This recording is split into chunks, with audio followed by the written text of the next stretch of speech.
নীতি লেখা হয়ে গেছে। অতএব আওয়ামী লীগ এটা একটা ডেথ ইস্যু। এই ডেথ ইস্যুকে যারা আবার পুনরুদ্ধারে অপচেষ্টা করবে তাদের সেই কালো হাত ভেঙে দেওয়া হবে।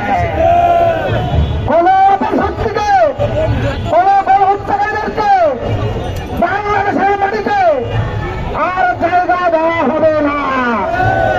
বন্ধুগণ, আজকে এই জুলাই বিপ্লবী যাদের কাঁধে কাঁধ রেখে আমরা একসাথে এই ফাঁসিবাদের বিরুদ্ধে, এই ফাঁসিস্টের বিরুদ্ধে লড়াই করেছি, তারা আজকাল আবার বলা শুরু করেছে ভালো আওয়ামী লীগ, খারাপ আওয়ামী লীগ। আওয়ামী লীগের ভালো খারাপ বলতে কিছু নয়,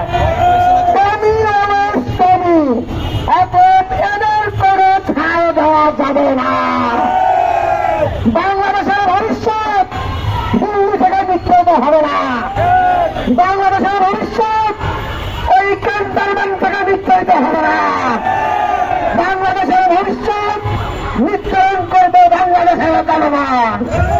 এবং আওয়ামী লীগের বিরুদ্ধে, এই খুনিদের বিরুদ্ধে, এই টেররিস্টের বিরুদ্ধে, এই গণহত্যাকারীদের বিরুদ্ধে 5ই আগস্ট দেশের জনগণ রায় দিয়ে দিয়েছে।